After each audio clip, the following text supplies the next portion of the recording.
Hello everyone, welcome to God Wisdom TV. Tunamikaribisha tena katika jina la Yesu. Tuko hapa tena leo, mie Mama Rema na bainvite bangu, niko na ba girls. I have girls here today. So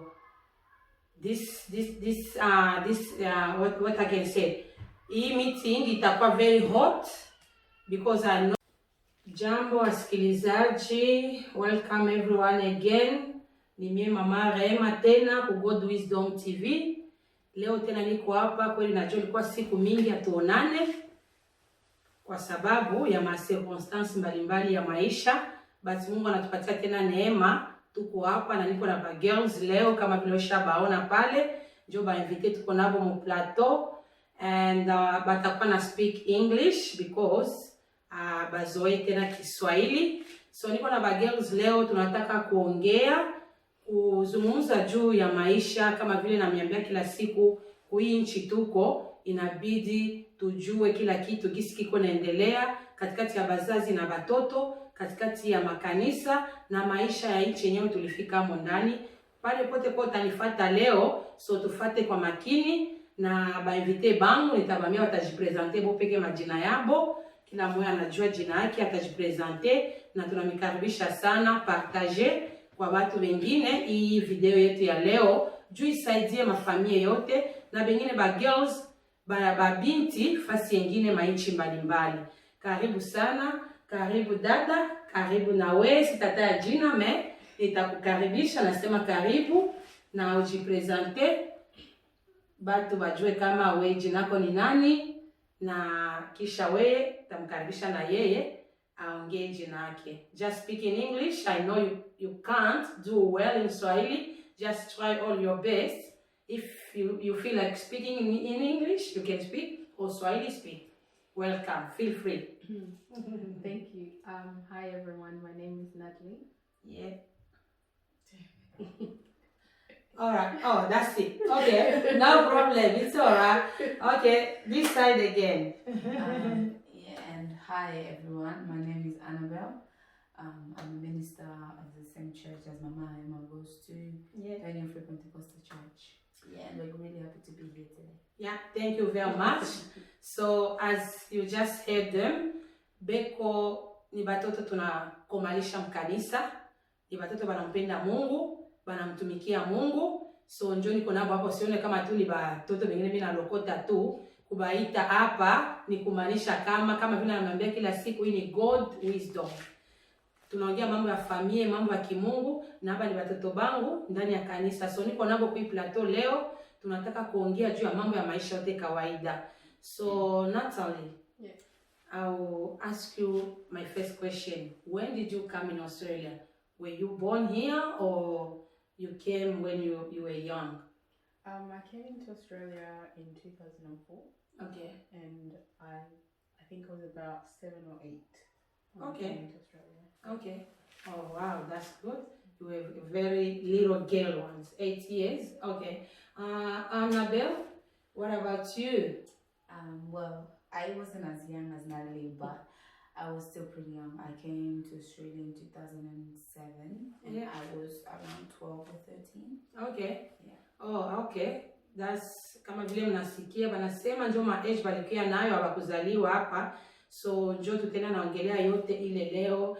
And my first question I want to ask, how do you guys, as you are Christian and you are girls now, you know from 8 to now, you already know Australia more than like I can say, you know everything. Are you studying or you finish already? I've already finished my studies. Uni? Yes. Oh, that's good. Okay, so my next question is, how do you think Australia is? How can you describe Australia since you came? How can you say, as an African from African background to this country, how do you can you tell us? Yeah. For me, because basically I've lived here all my life. Yeah. So I don't really know much about back home, but I like it here. Australia is pretty it's nice. Yeah, mimi najua juu unaseka Australia ni ya mzuri, ulikuwa kwa mtoto sana, you don't have any, hauna idea yoyote ya mingi sana ya kule nyuma. So nako ni bien gisi unapenda Australia. Da Anna, now how do you see Australia? Because you came around that age, around 12, did you say 12? Yeah, 12. Okay, so from that time till now, how can you describe Australia? How can you tell people about Australia? Honestly, Australia is a good country. Yeah. Like I would recommend for anybody that's trying to look for a peaceful country to live in. Australia is really good at that. But from the time I came to now, Australia has really grown as a nation. Yeah. There's more inclusion now. When we first came, Yeah. there was really limited number of Africans. Yeah. So all the Western, the Australian people knew was like, oh, if they saw an African, they would automatically assume they're Sudanese because Sudanese Aboriginal. people, yes, or Aboriginal because Sudanese people are the first Africans that settled into Australia. Yeah. But now, as Australia continues to bring in more people, give asylum to different nations, there's a little bit more of a knowledge of what Africa is and how it's not a country but it's a continent. There's a lot more education on the different nations in Africa. Yeah. So I would say that yes, Australia has really grown as a nation. So, and it's good. Everyone's welcome. Oh, welcome. Welcome If you're in to America, if you're in Europe, come and visit our Australia. Yes, I recommend. We tunamshukuru Mungu kukuwa in this country. It's another grace. So everywhere, bad and good, it's there. But we are thanking God for this opportunity to be in this Australia. So my next question, as we are all Christians, you are my kid. I know you better. You do God's. Other people that can say God's business, God's work. So my question is about now we are into Christianity. As a youth in this country, African, Australian, youth, Christian, how do you feel? Munasikia je na munaona iko je?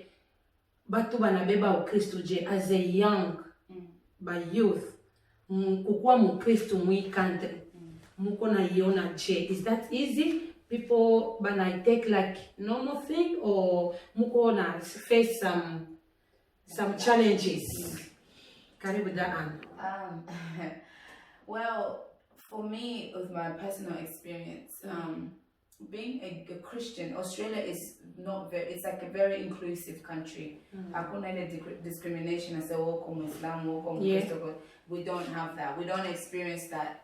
But as people go in the youth community, there's certain things that the youth or people my age do or have done in their life that I have never done, like clubbing and all this nightlife. I've never done that, and people will think that, oh, this is all because you're Christian, your parents are putting you in a bubble, like it's all your parents' decisions, but they don't realize that it's personal choice. It's a personal choice, and there's a lot of stigma that comes with being Christian.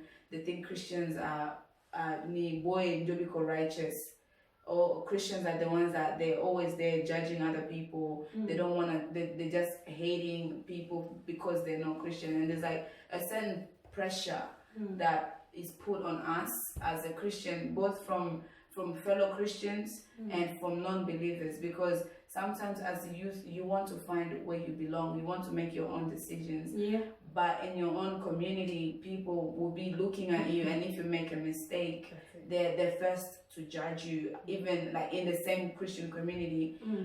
And then at that time, like the people who are looking from the outside, they're afraid to approach like the youth, in saying that it's the youth, they're afraid to approach because they think, oh, if I come to church, if I dress this certain way in that church, they don't dress like that, they're gonna judge me. And like they feel like, okay, because we don't do certain things, we're gonna judge them for what they do, and people tend to exclude us basically from their activities because they don't even hawapendi hata kukuuliza kama utakuya because wanajua jibu itakuwa hapana. Hata kama ni kitu yenye wewe utazipenda ufanye, put on us.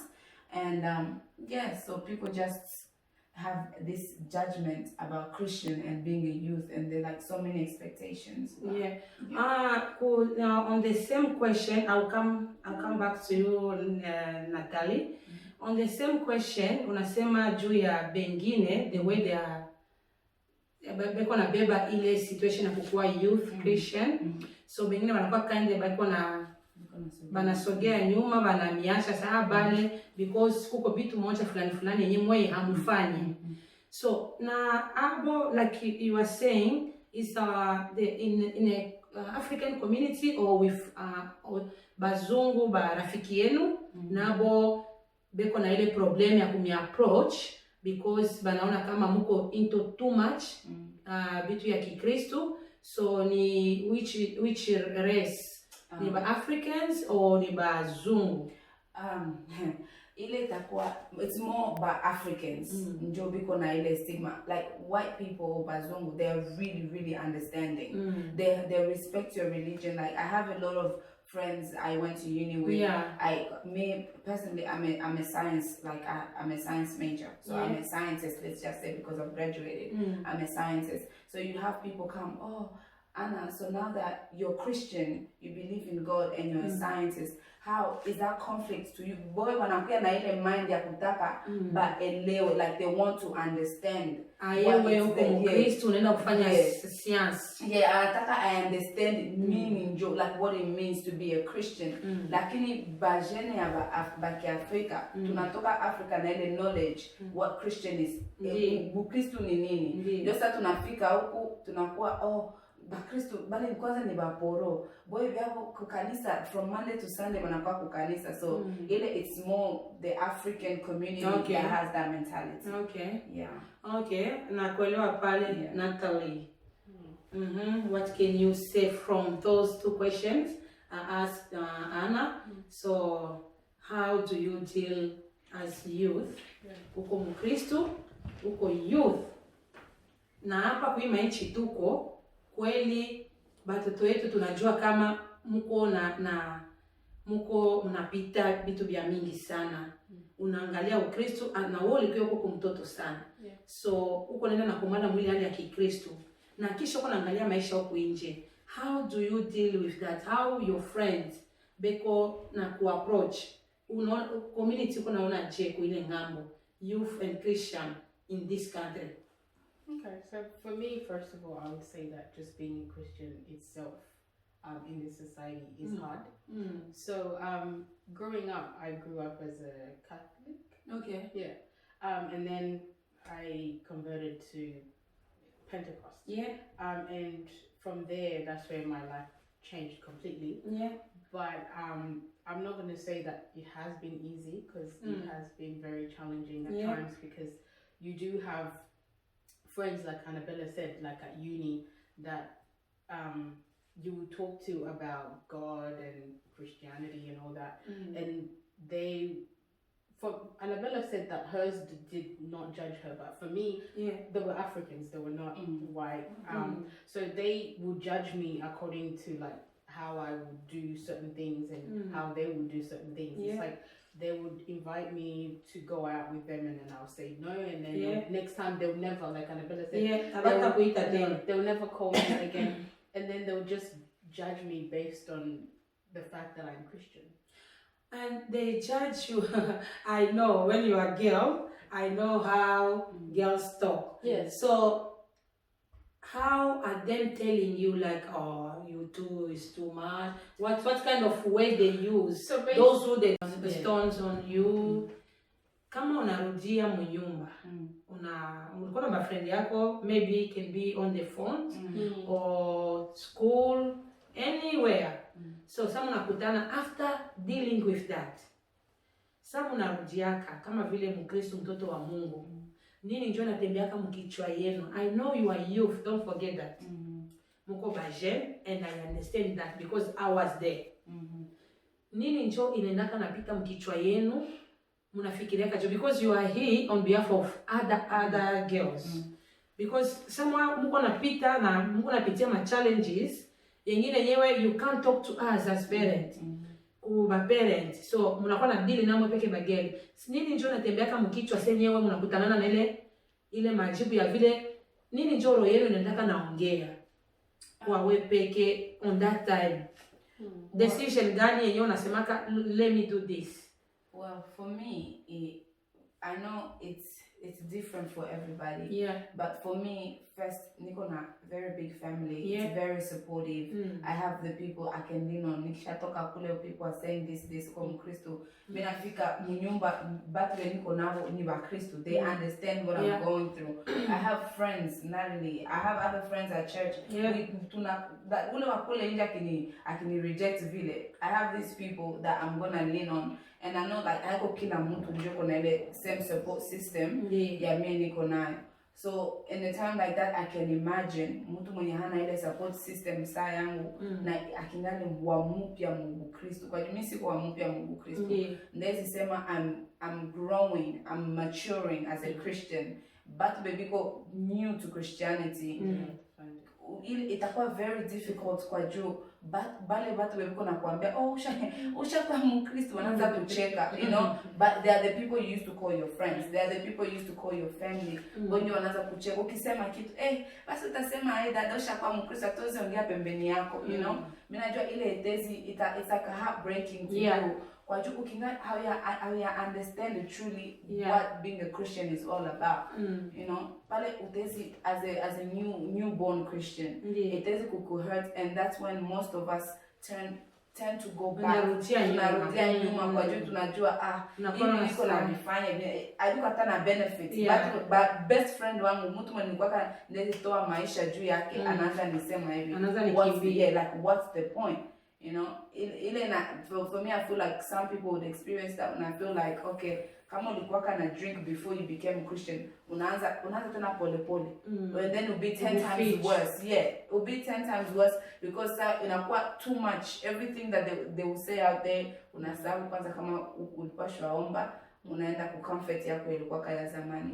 And I feel like that causes depression in people because unaanza jipoteza hauko mpagani, unapasa you don't know who you are, and dealing with that kind of struggle it can be really bad, and inaleta a lot of that. Inaleta mabitu ni. Okay, kuile kesho mimi narudia kwa Natalie, how can you respond to that one? Then I'll ask you guys to give an advice, kushauria, but kama vile ulishasema part of it, but utafanya tena nyingine summary juu ya kusaidia, kwa sababu tunajua kama by youth beko na struggle a lot, especially kama banataka kuamua kuwa Mkristo mwingine. Natalie. I think I'm just gonna start with my summary. Okay, yeah. So for me personally, I feel like you would need to know exactly what your purpose is. Like as a Christian, you need to be able to know like what your purpose is.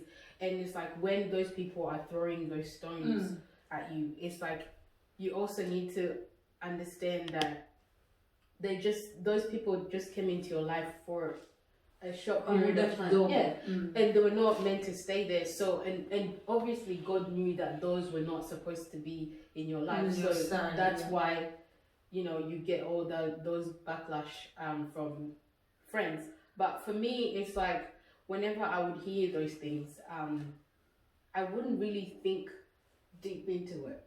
Okay. Because it's like the person that I used to be before is not the person that I am now. So I just look at things completely different. Okay. It's like if that's what they think of me, then that's fine. They're allowed to think however they want to think about me, because at the end of the day, it's like I know I'm serving the true God, and that is what I really want to do, and that's what I like to do. Okay. So for me, it's like that doesn't really bother me when I hear those comments from people. Okay, I'll come on that point again. About you are able to defend yourself, to know what you want. And because you are growing already, you know who is God, you know what God wants from you, you know your purpose. Yes. You know? So what about those others, like Anna said, they are baby Christians. So can you give an advice to them? how they can deal when they are facing those, because ni bamingi besharudia nyuma, bamingi besharudia nyuma kabisa, because someone aliokoka yeye ndo anataka kuanza kuokoka, but anakuta family wewe uko na neema, because unasema everyone around you mnyumba yenu anakusaposa, unatoka kule nje na ile majiwe, when you come home unakuta vile vyote vimeenda. But there is others yeye ndo anaanza kuokoka, like she's a girl or a boy, yeye ndo anaanza kuokoka, family yote ingali tu vile. So anytime sama akienda nje anakutanana na mwe, ndio ana feel like anapenda Jesus. But when he went back home anakuta ni ingine environment. So I need your advice there, please. Tell them how they can deal, how they can be, how batakuwa able to be back when a face, but turn back. Okay. Yeah. You understand? Okay. The only advice I can give people out there is that, you know, once you decide to serve God, obviously you know that the devil is not going to leave you alone. So therefore he's going to be attacking you left and right. So the only thing you could do is try and protect yourself with prayer, basically. Just make sure that you're constantly in prayer, because for example, like how Annabella said that some people they tend to go back to the things that they used to do. Maybe sometimes it could be the fact that they're not constantly involving themselves in the things of God, like church activity, meeting with other friends who they know more about God. Exactly, like youth, like how we have the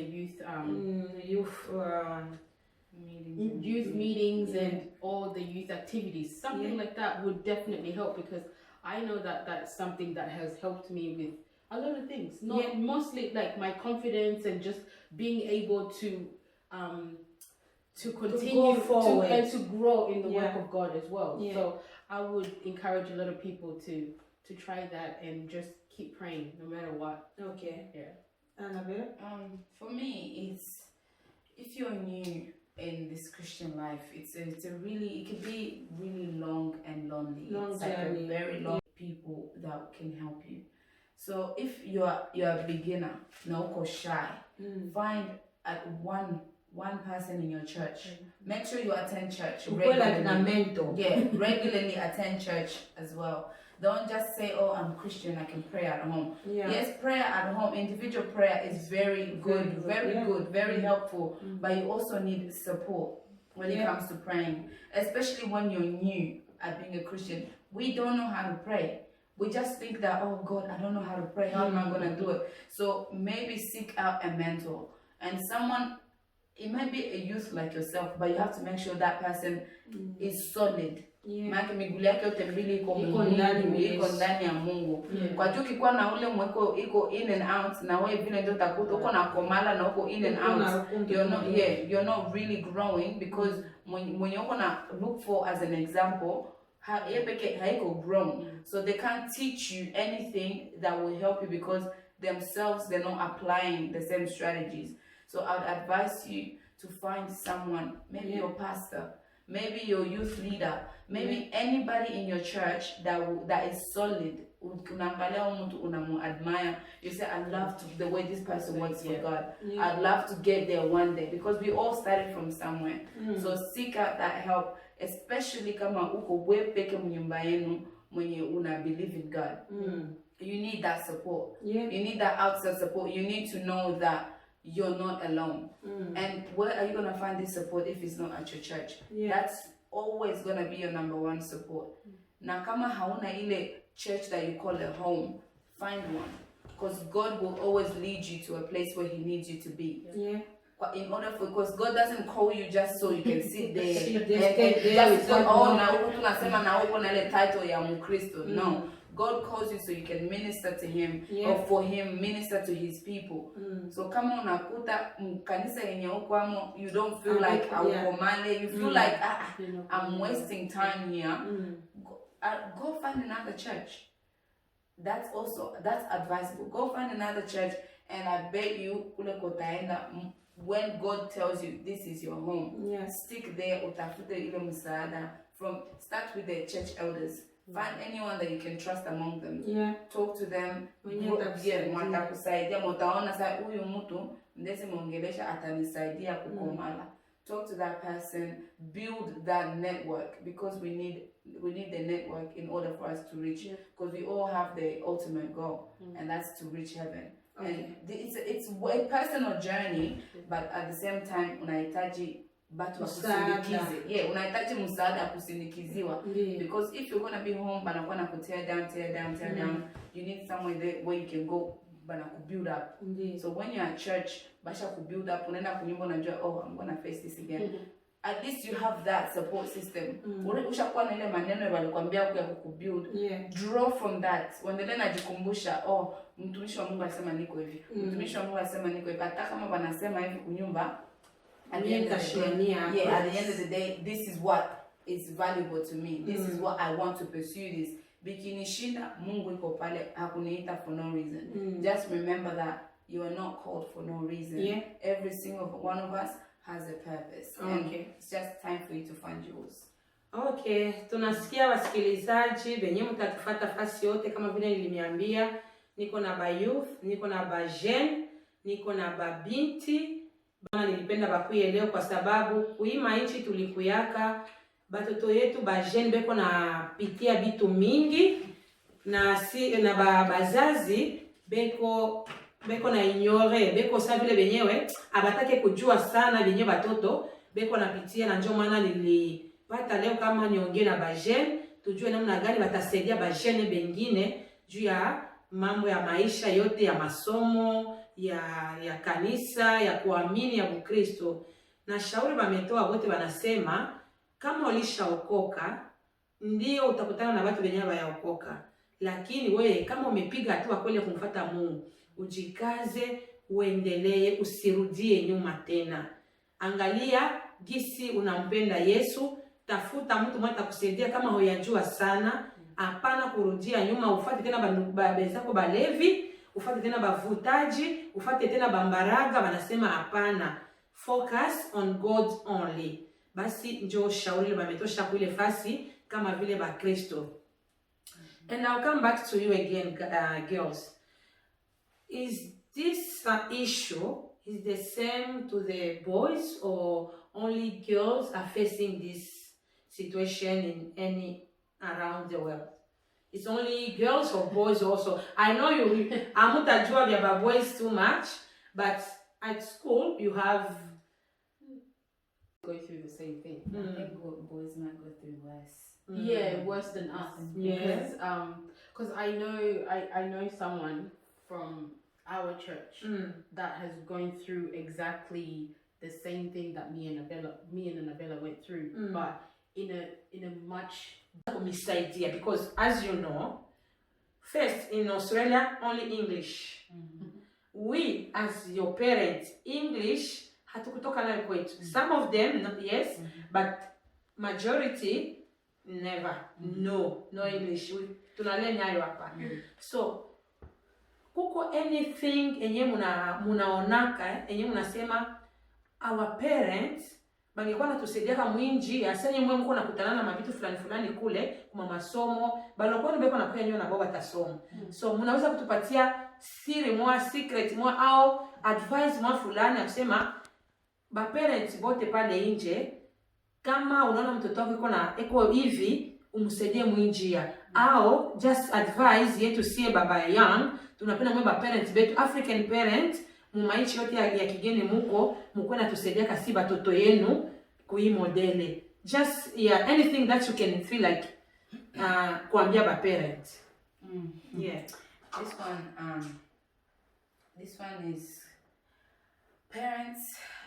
Mostly we have the African parent mentality.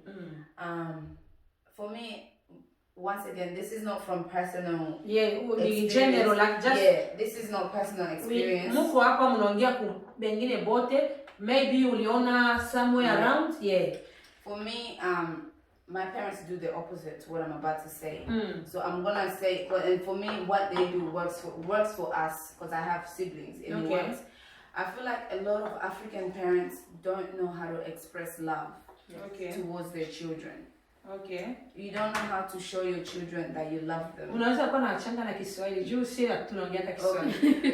Bazazi ya Kiafrika. Kwa juu a lot of batoto ya tuseme batoto ya hapa. Beni mnakomalia batoto balikomalia Ulaya. Tunaona kasa vile kwa juu tulikomala tunatoka na marafiki ya kizungu. Na tunaona kama mafamilia za kizungu banakuwaka. You know, haiko bote ndio banaonekana. Haiko bote ndio babaya na haiko bote ndio bazuri. So we have both sides. So a lot of African parents hatujua kuonesha watoto wetu kama tunawapenda. Okay. Yes, tunajua mulituzala obviously for a reason. Mulipenda tukue. Yetu inakuwa ya ndani. So na shetu yes, it's good to love me. Unaenda kukazi juu nipate chakula. Unaenda kukazi juu nipate kwenda lala. You know, ile yote ni kuonesha kama unanipenda. Kwanza haikasi unanionyesha unanipenda, ni responsibility yako kama mzazi kunifanyia vile vitu vyote. It's not because I deserve it, but it's your responsibility. Under the law, Australia, anywhere in the world, I'm pretty sure it's a parent's responsibility to make sure mtoto wake anakula, anavala na ile kwanza hayakuwa sini ya upendo. Wale tuko na fulfill duty yako kama mzazi, right?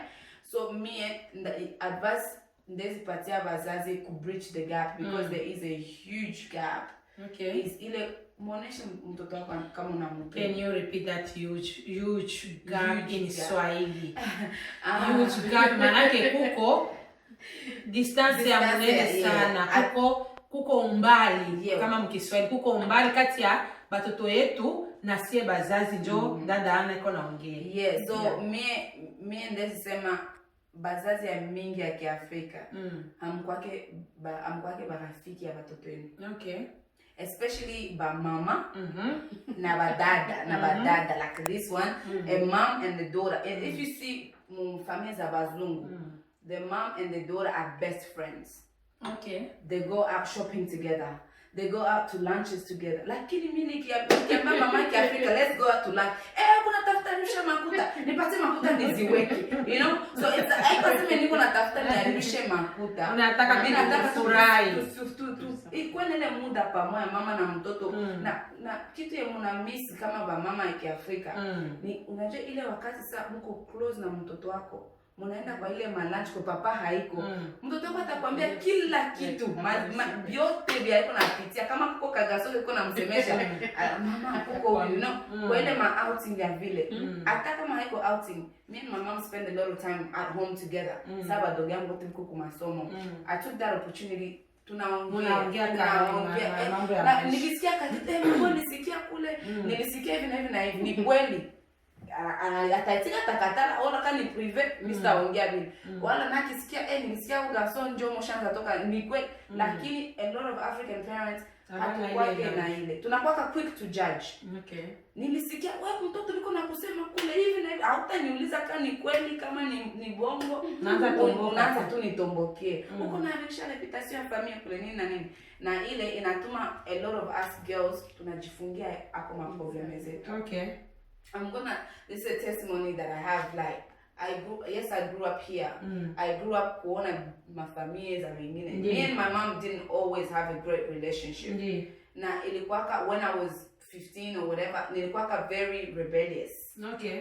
Haikuwa sema rebellious akwenda kwa ile pia mtoto tu. Hapana ile sama uniletee popo pale unakataa. Haikuwa sema kwenda kuma haikuwa ile ndio tu rebellious. Haikuwa sema kwenda ku club vile yote si alifanya maisha. Basi kutume mara mbili. Unakataa. Nilikuwa nikisirika mnyumba sitaongelesha mama for at least 2 months. Mpaka si papa tasimama peka anasema enough is enough. You know kwa juu papa njo papa. Ile moya you don't play. So kwa juu ile mimi sikuwa najisikia ile closeness with my mom. You know, and a lot of African girls we go through this. Even the younger generations we go through this. Hauna ile urafiki na mamako. Hata kama unafanya kitu, unafanya pale unaona hii niliua, mnyumba maki nilifanya hapa this is my best. Mama tapia naangalia, Johnny nile kopo iko pale hapo. Ulisha clean yote, jitu aliona kakopo kamoya pale kumeza anawaka. So that we need to as African parents, we need to find ways to communicate better. But communication is key. na tukue na ile nini tujifunze ku appreciate. Tujifunze ku praise our kids. Maana kusema ulifanya mzuri. Praise our kids. Asema hapo ulifanya we need to learn. They will praise other children and other people's kids. I was like that, and that ile na kuvunja. Wow, mama kuna sikia. Ile na tuvunja kwa ndio maana nileta ba girls leo. Ile na tuvunja kwa nini tunaona pale make ni farm my best. I cook the best meal. I did this. Lakini mama takia, "Jua nini haukusonga?" Nilitafuta songa lakini you know haona hata kama you had a long day as well. You know, anajua tu ulimisi kile kimoja, jua nini hakukifanya, uko mvivu, uko hivi na insults zinaanza mwangika pale. Ile kazi yote nilifanya, mimi naona sasa vile okay, bora tu nisiko na nifanye, jua hakuna basi akinitukana hakuna reason ya kunitukana. Anitukana juu sikuvifanya pale, nilifanya tu nikasahau kamoya, jua na sasa hakuna tabia mzuri vyote. Anaanza vile. And that's why I feel like that's where we're failing as parents. Na ile nishasema ya mama, sorry, I'm attacking. Ile nishasema ya mama, tena sasa kwa niliuliza nini ndio mtuambie somewhere we are binadamu kama vile Kiswahili nasema tuko binadamu, tuko batu and education ya ba African iko different na education ya hapa kwa nchini tunakuya. So sie as parents betu litoka kule. Mwe mtakuwa na hiyo education senye mnaanza zala, but yetu yenye sisi tulitoka kule iko totally different na yenye mwe mtakuwa nayo. And ku build ile kutosha ile gap, ile big gap tunapenda hata ikuwa taka close hata hivi juu hatutakuililia 100% kwa ile yenu haitafika. So we just need to know what we can try kutengeneza kidogo juu ya kubeba na hii hali ya hapa Australia au ya mabula kwenye watu wote biko na kuchanga na tabia zetu ya bazazi ya Kiafrika, tuone gisi ya kuendelesha familia ijengeke mzuri. That there is So before you speak attack to their dads, it's not attack. For me it's completely different from what Annabella has faced growing up. For me growing up, me and my mom have always been close. She's basically my best friend. I get to tell her everything. She basically knows everything about me. If I'm talking to any guy, my mom knows. Like she'll be the first one I'll go to and be like, "Mom, okay, what do you think?" And she'll give me advice. If it's bad, if it's good, then I'll listen. I mean, obviously I'll take both and then make a decision. But I do know that a lot of girls that go through what Annabella has just spoken about, where the mom and the girls are not they don't have that relationship, and it's so sad to see because it's I know it's try all your best because we are talking about Africa. Now I know there is other Africans who speak English, they'll be alright. But we as Congolese and Burundian, Kiingereza iko a bit. So try all your best. I'll try. Yes. So a lot of girls that are struggling with them not having a relationship with their mothers because it's like you have your mother there, you want to talk to her, you want to ask her for advice, but you're scared because maybe to her you might go and try and approach her about a certain thing and she might think it's like you shouldn't be having that conversation because she's your mom. You should be having that kind of conversations with your friends. You know, and most girls like me would get scared to even approach you about anything next time because it's like you don't give me that welcoming environment where I can come and tell you anything that I have going on. But then you have parents nowadays that are always complaining, why are my kids always in their room? Why are they always just on their phones? Because I can't come talk to you because the way you respond to me will make me feel like I don't ever want to talk to you again. So that creates some sort of fear inside you know, most girls nowadays. All right, let me do a summary Mkiswahili ya vyote mnaongea juu ba mingi wewe watanifuata ni ba kuongea Kiswahili.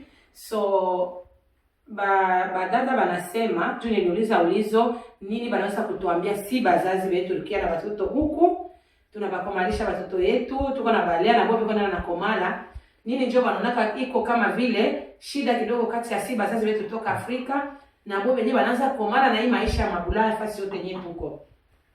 Jibu yabo ni kwamba sie bazazi tujikaze kwa kuwa natengeneza maongezi mazungumzo kati ya bazazi na watoto. Na zaidi banasema tukue na baonesha watoto wetu upendo. Banasema ndio tunawapendaka, tunauzaka, tunabauzia chakula, manguo ya kuvala, nafasi ya kulala, nyumba, sama ushabeba Maongezi juu ya watoto na beba Maongezi juu ya watoto yangu.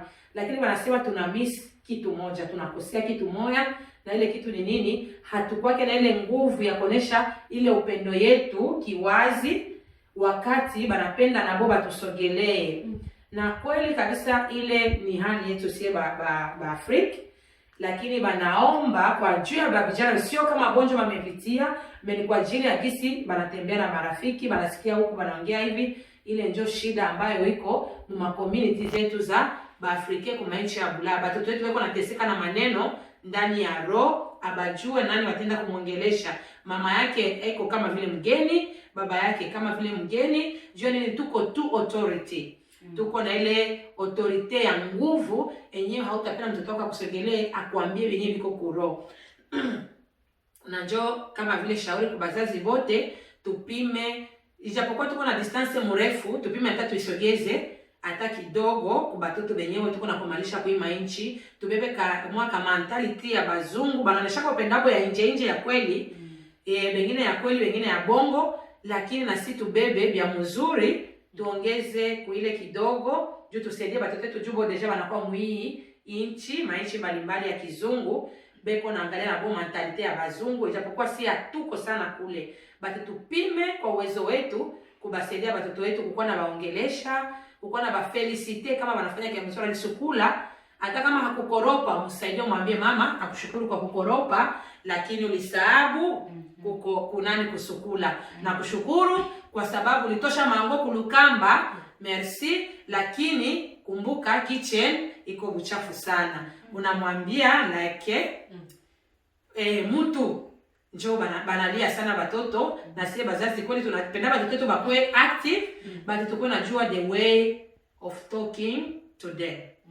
So just a quick one to add on to that. It's just that I'm speaking on behalf of everyone. Yeah. We don't like it when we get compared to other children. Okay. We really do not like it when our parents will come home and be like, Natalie, unajua rafiki yako mtoto fulani uko naenda naye kwa masomo ashamaliza masomo lakini wewe ukingalikuwa unasoma na kuvunja for me that really breaks my heart because it's like Jenny ya ule film mwingine na yangu iko different.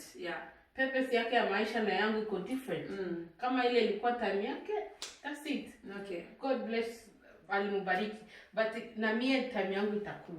So njoo kisi nakuwa namwambia mamangu. Unaona ukiona wengine mtoto kama anafanya hivi kama aliuza nyumba, kama aliuza gari, kama alimaliza masomo, kama aliolewa. It's okay. Na mie time yangu itakuwa. Wakati yako na wewe itafika. Yeah, juu inakuwa inanitia under so much pressure. Okay. Because na mimi naangalia wengine nasema na mimi nishakuwa kwa hii miaka na mimi maisha yangu napasha ikuwe somewhere. It used to be exactly like how theirs is going, but then I also understand that everyone's timing is different. Just because today, for example, it might be Annabella's time, that does not mean my time is going to be the same time as Annabella's. And that is something that our parents need to understand. Okay. You know, they should just stop Make comparing. tuache na mimi niko ndani. Na mimi niko mbele. So tuache kukuwa na compare batoto na mtoto wa mtu fulani. But I don't know if it's that comparing or it's our way of talking as a parent. No, like let me say on behalf of all parents, we parents tunaonaka family na ule mtoto fulani anafanya kitu ya mzuri.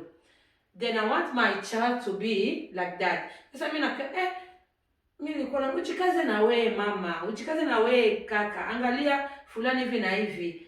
So you guys mnaongea kwa behalf of teenagers bote, because tulikuwa somewhere the same thing was spoken there.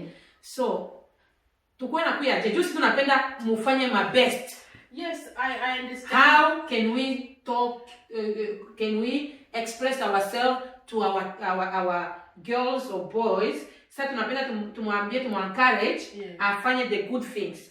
What kind of conversation or words can we use? I think the first thing you'd have to understand is that the way, like, everyone struggles differently, you know, and the way my life might be completely different to Anna's. Anna might be the type of person that gets things easily. Okay. But for me, if I need to get something, I need to work really, really hard to get it. So there are two different types of people in this world. And as parents, I feel like you need to be able to have that understanding of your children and just know who your children are before you start comparing. I would say it's comparing. It's not you just saying because that person is doing something nice and then you want also me to do it. I might not want to do it because that's something that I don't enjoy doing. But you as my mother, you also want me to do it. So of course that's going to make me feel some type of way. Sorry, mama. Okay, you don't understand. I feel like based on your answer, hauelewi penye iko natafuta sema. Mama yako atafuta sema, like, obviously kila mzazi anataka mtoto wake afanye best wake. Hakuna mzazi mwatezi kia anasema wewe mtoto wangu nakupenda sana lakini sipendi uendelee ushindwe tu hapo ikali tu pale. No, na ile sa ku compare, I mean not compare. Yes, niliongea kwa behalf ya parents, but we don't compare. It's ni hali yetu ya kuongea kumiboost mfanye mabest. Okay, pale mkusia pale kwenye hamu compare mko natuambia tunamipush. Shie tunaona kaka ni comparison ni tonality mnatumikishaka. Okay. Wewe hauna mtoto mwenzani wa tonality make sauti gisi mna presenter message yenu. Okay, unataka nife mzuri na mimi nipande ku escalator ni kwa ni kwa CEO ni kwa mimi nakubali. Mamangu anapenda ni succeed. Yes. Lakini sio unanisirika siriko na kena visirani yako yote. Johnny hawezi kwa sababu watoto wa mtu fulani. Johnny hawezi fanya kisi watoto wa ule mtu fulani. Ule mwenzani ashafanya mulianzana hivi muli gisi mnaleta message. Shepa mimi pale atona niambia kitu ulikuwa nataka niambie ana nilikuuzia manake kitu ya mzusho kwanza pale nilikuuzia nguo ya mzusho nasema mimi sipendi nifanye nini bakiana ni ile gisi unakia present unaongea na kisha notice sema okay mimi najua unakuwa kwanza una gisi ya haipasa kujishusha na kwa unajishusha na kwa level yangu unakuwa sasa vile unanielewa vile niko napitia mimi naelewa kama uko na struggle mimi naelewa kama uko na fanya lakini mwenzenu alifanya na wote zifanya vile pale tunaelewana pale nakia mwenzenu aliweza mlianza pamoja yeye alishamaliza na wewe utamaliza ujikaze vile.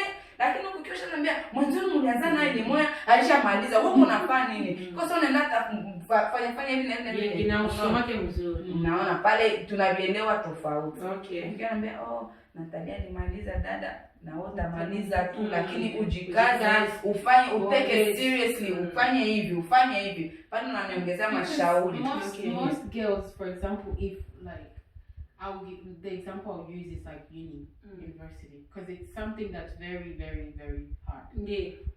So, for example, my mom comes to me and tells me, Natalia, mwenzako ulianza naye masomo ashamaliza ashapata degree. Mbona wewe ukiangaliki kwa masomo? If it was someone different, by now angekuwa quit. Okay. They would not want to go back to uni because people want to stress. Yeah. But a lot of parents need to understand the amount of stress that uni can give you. Uni is not just you go there, you do your assignments, exams, boom, you get your certificate. No, it's a very, very long journey, and me and Anna, we can testify to that. And we're grateful that we were able to complete our degrees, but the thing is that for me, I had a very supportive mom. She was very understanding, and she kept pushing me to continue. There were so many times when I spoke to Anna, I was like, Anna, I don't think I can do this. I think I'm just gonna stop. I'm gonna stop going to uni because the stress is too much. Okay. You know. So once you have that understanding of how hard and difficult it is, and then you could just sit down with your child and just, you know, tell them in a loving way to comfort them, like with the stress as well that they're going through. Just tell them, no matter what happens, you're gonna make it through, because God, you have God, and the Holy Spirit is gonna guide you to get there eventually. If you speak to us like that, we will not have yeah, it will be alright. Okay, so parents, you are out there, you are listening to this, you'll be listening again and again. So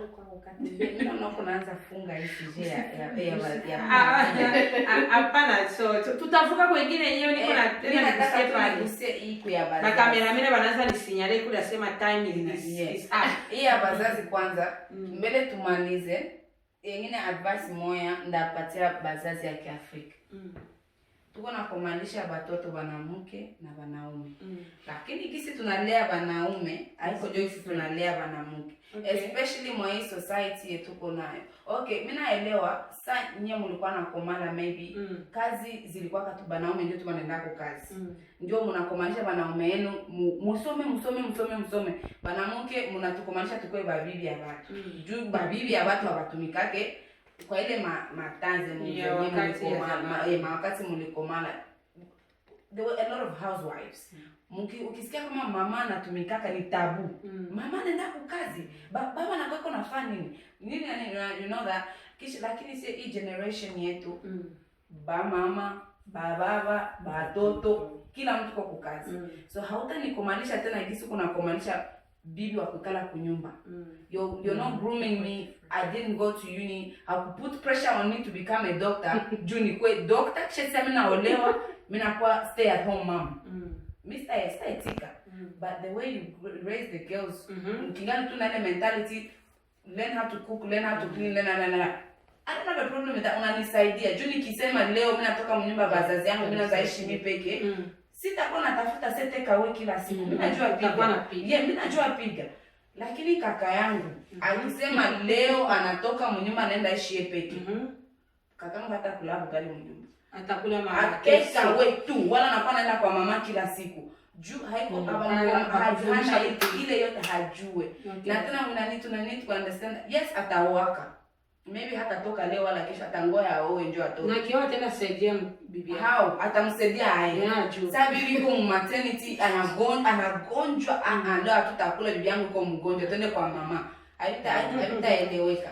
So we need banaume nao tunaniti kumaanisha na ile skills ya kuna kumaanisha ba girls. Tunasikia ba mama, tunasikia wasikilizaji, shauri ambao watoto wanakupatia, na ndio maana nitakuwa naita ba girls in this channel and boys.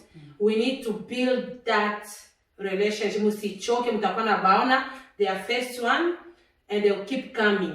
Tutakuwa hata tukirepeat the same thing.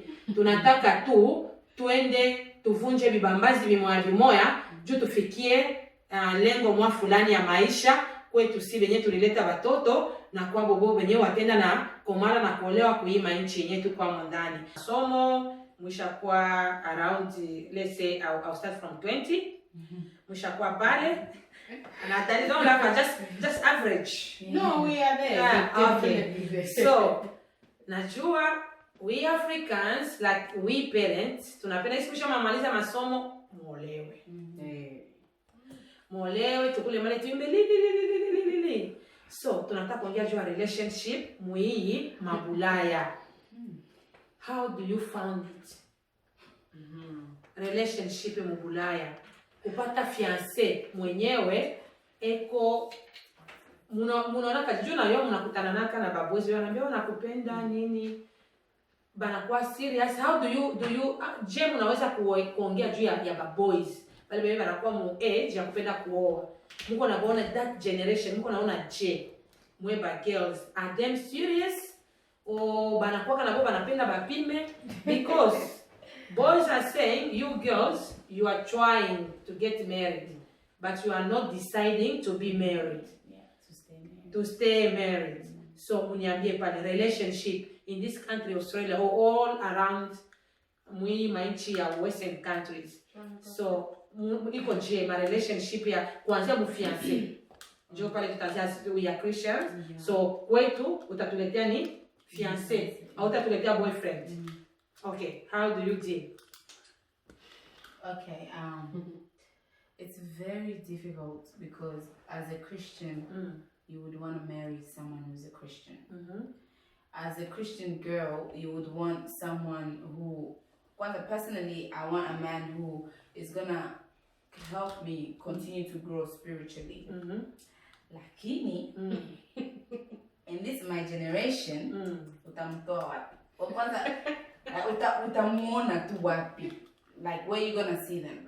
Like, a lot of African youth in this day and age, abeko abashimame sana mu Mungu. Okay. If you look in churches, most of the girls. If you look for a wife, PFPC is there. If you look for a husband, don't come to PFPC. Please don't find another church. But you, like a lot of like bajene kianaume. Beko, that means by gen by youth beko outside. They are outside. Okay. They don't inje. Abeko Mungu. Batakwambia ni ba Kristo. Lakini utamuuliza how many times have you gone to church this month? Siaenda this month. Lakini I wanted to go. Lakini I went out last night. And now I'm tired, I want to sleep. I wanted to go, lakini kanisa nini nakawiyaka. I wanted to go, lakini, you know, kuko my excuses are me. So many reasons. Na hata watu wanakuambia, I'm Christian, I want to get close to God. Let's go to church. I'm busy this Sunday. Maybe next Sunday. Next Sunday nakuya, kinataka kanisa. No, I went out yesterday. Yeah, I went out yesterday. Nikingani nachoka, so I came home at 3 a.m. I need to sleep. Na kanisa in a kawiyaka.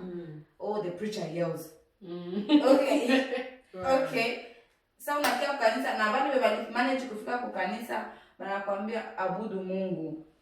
Na bakana ikalo kwa naangalia like when am I gonna connect with kwanza how meet attack first important criteria, you don't meet it. Yeah, it's very difficult my generation. Men muko nasema banamke ndio wanataka marriage juu bakwe celebrated. They don't want to stay in marriage, but men also I can't say I've seen a guy my age that I would be willing to marry at the moment. Like this is just plain. Around my 30 that I would want to marry. No, I go around. You know, as a girl that you raised with a loving father, you see how he treats his wife. You want to be treated like that. Lakini banaume, they don't have that. Hata ni Mkristo, ataka ni haiko Mkristo, they don't know how to treat women. Yeah, they don't know how to treat women. So we have men of God, like men that are of God, but we don't have God-fearing men. Okay. Yes, you know. So it's the same? Yeah, for me, I would have to agree with Annabella 100%. Finding, like you said, we as Christians are not looking for boyfriends. We're looking for the real deal. That's fiance, husband, then. But nowadays, it's very difficult to find that kind of man, like a God-fearing man. A guy can come to you when you're in your talking stages, and he'll tell you all these things you want to hear. But his actions, his actions will be saying completely different things. You know, and that's very confusing but for girls who know what they want, it's not confusing. But for girls who don't know what they want, it's very confusing. So I've always been the type of girl that I know the kind of men that I want and the kind of men that I'm looking for. But at the same time, I do get guys who would come and talk to me. They'll tell me, Natalie, you are this. I see you from afar. You are the kind of woman that I want. But then I sit down and I ask myself, does this guy tick everything that I'm looking for? First of all, like Annabella said, he has to be God-fearing. Yeah. you know. And I don't want him to just tell me he's God-fearing just for the sake of me hearing it, but in his actions as well. You know, he has to support me in the ministry that I do, my singing, my, you know, all that kind of stuff. He has to be supported, you know. And a lot of guys don't really want women like that anymore. They feel like women like that, they would just rather spend time with God than spend time with them. Wow. You know, and a lot will make a comment. They'll just be like, "Oh, you act as if like God is the one that's gonna do everything for you. He's gonna provide you with the men that you want. He's gonna give." Of course, you know, that's why I'm spending a lot of time with God, because I know God. A man can come into my life and leave me tomorrow. It doesn't mean he's gonna stay with me forever. Even if we're married, it's gonna be the same thing. Yeah. But God is different. He's always going to be there. Yeah. So for me, I try to think of it in that way. So it's very, very difficult. Okay, so kusamari na niongei kidogo wanasema juu Natalie aliongea mu English sana. Banasema kama ba girls kupata fiancé kwa hii siku banakuwa abeko banaume mingi abeko mkimungu sana. Kama vile mnajua tuko Bakristo, ni batoto ya Bakristo. Batoto babiana ba mingi iko sa vile ni kama vile tunarudia kule mwanzo ulisema kama tukwe na pima ku teach girls and boys, iko like we are focusing too much in girls na ba boys tuko na bacha, they decide whatever they want. Na inaleta shida hata ku make decision about ku get married, they don't know what they want. So banakuwa habeko na msimamo.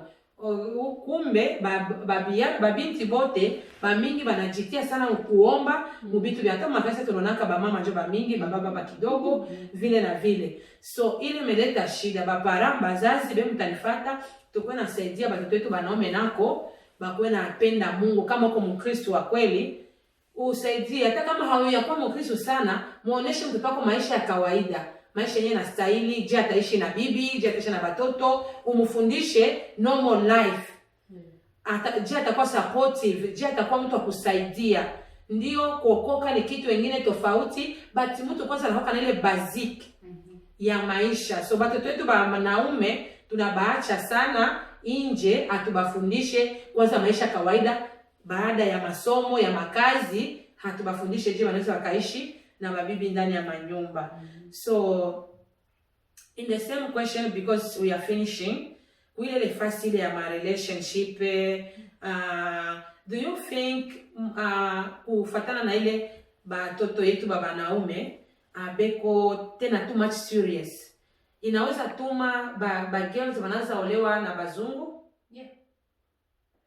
Wala kufatana na seba parents tunajua kama bazungu napo they are so too much complicated.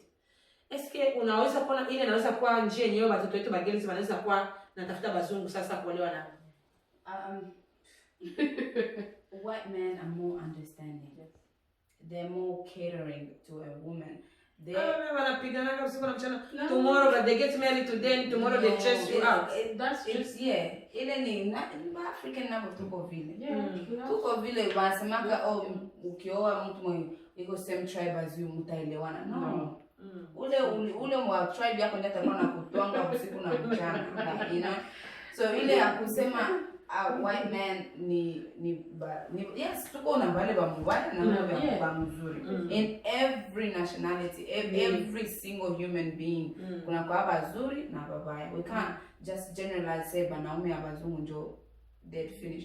Tunaonaka kuma news kule America baliolewaka na bazungu when ilikuwa illegal. They're celebrating their 50 years anniversary na ni mweusi na mzungu. So that just depends on who you are as a person. When you're engaged na bazungu they meet a lot of the girls in church kama ni Mkristo for real they wanakamata Mungu seriously kwa bazungu. They take God serious. Mwanasema ni Mkristo na unajua huyu ni Mkristo wa kweli, haiko ya jina.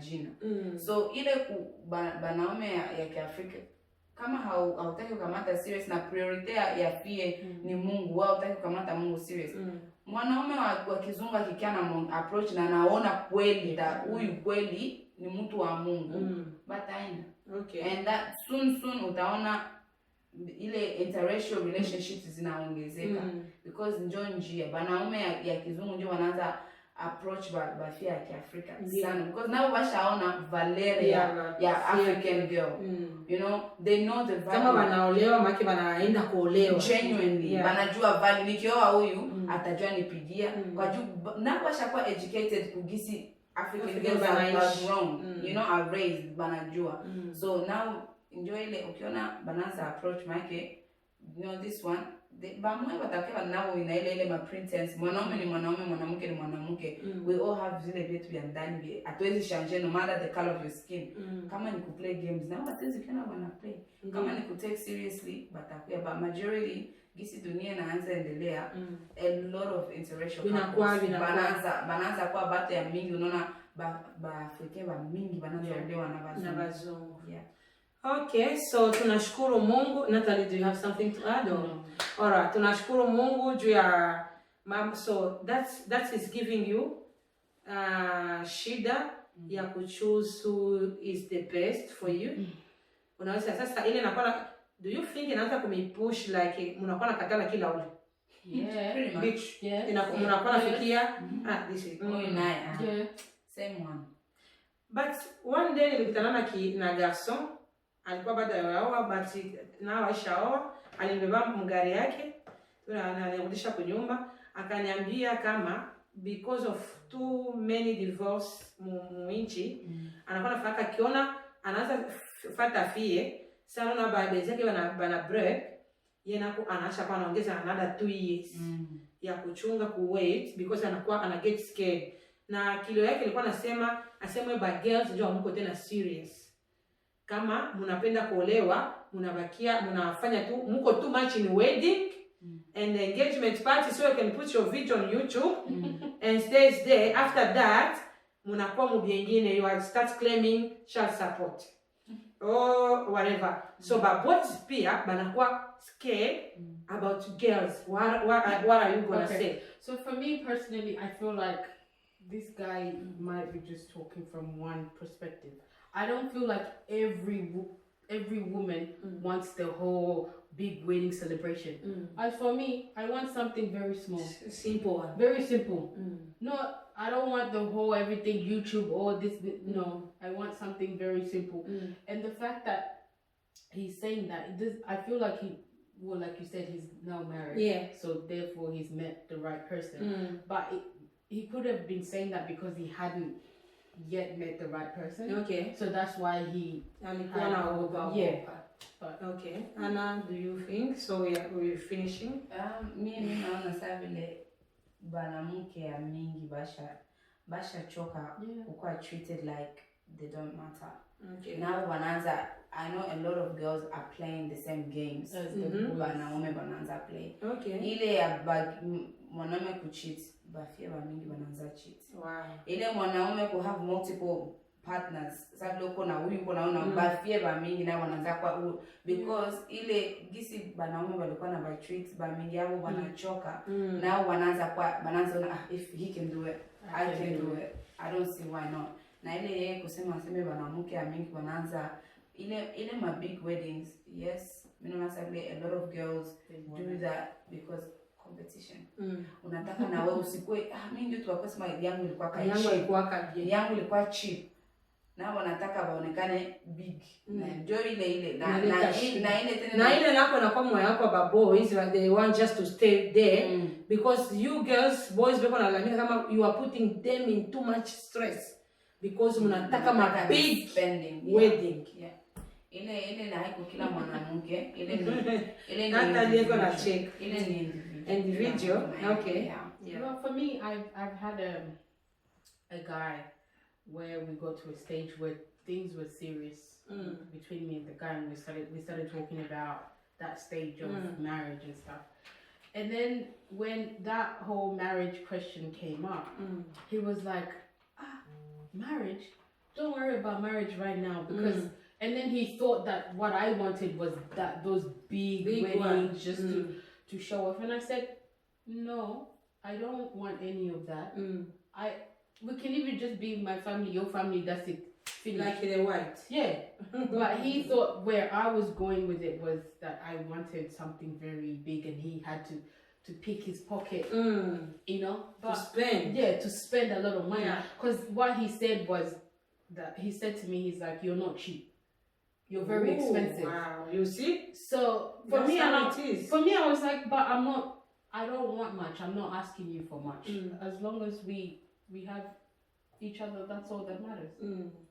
Yeah, that's meaning na depend na but ile unaona kitu kibaya ndio kinaendaka kinaharibu na ogopesha wengine inakuwa vile, but tunashukuru Mungu mnasikia kama vile badada wanasema boys don't be scared, it's how you guys you plan your things. Usiogope kuoa jua bafie leo 30,000 50,000 na marriage yule bazazi yako banaona watulomba makuta mingi. Please don't be scared. When first kwanza ule fear uongee nayo msikie, kisha njoo utajua nini yetafuata nyuma na bazazi na mjia tena tusaidie batoto kubakumalisha kunjia mzuri, tuba support kumaendeleo na itakuwa faida kwabo na faida kwetu. Zaidi si benyewe tuko mainchi ya Bulaya kwetu likuyaka.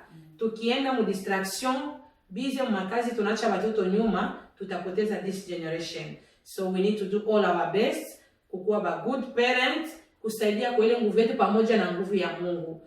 Remember Mungu alitutuma kwa hii mainchi ku mission. Usisahau na usiache watoto kwenda mu street. Basi tunashukuru Mungu. Guys, thank you very much for accepting my invitation. So I'm very proud of you because Muko ba first girl in my channel and I know others there they will come too because unajua mtu mwingine anachunga kama apige step, so others they will come and will be don't musichoke. This is the first time but it's not the last one. Tutakuwa nafanya even a group of youth mixing boys and girls, so making kind of discussion. So tutakuwa nafanya vile vyote around. We need to go somewhere. Okay, we need to go somewhere. Just kama tukue nafanya hivi hatutakuwa najua wenyewe biko naendelea kwenu na mwa mtajua biko naendelea kwetu. And next one I'll call also parent. Parents also they'll come here and say all about girls and talk about girls. Oh, girls, they are room girls. So I know the parents will say that. So thank you very much. Nashukuru Mungu, Mungu apewe sifa. Ni baraka kwetu sote. Mungu amebariki. Gisi mnamaliza masomo, amipatie bachumba bema kama vile Mungu anapenda mpate wale wenyewe mtaishi nabo maisha yote, na pengine bageni skule nje Mungu pia bajalie neema benyewe kwa na same idea, like you don't want to have somebody mwenye atakutesa which is no good. Na ile ni kweli baba banume ba leo it's problem. Yeah, so ni Mungu atusaidie tuendelee na maombi. I'll tell you guys keep praying and pray for other girls also. Mungu aendelee kubadilisha benyewe abiko sawa. Tunashukuru, asante kwa cameraman betu. Na mwe mubarikiwe. Na benye mtatufuata nje mupartage video ifikie bazazi bote, fikie ba jeune bengine juu tujenge familia yetu. Basi tunasema bye kwa siku ya leo. Tutaonana.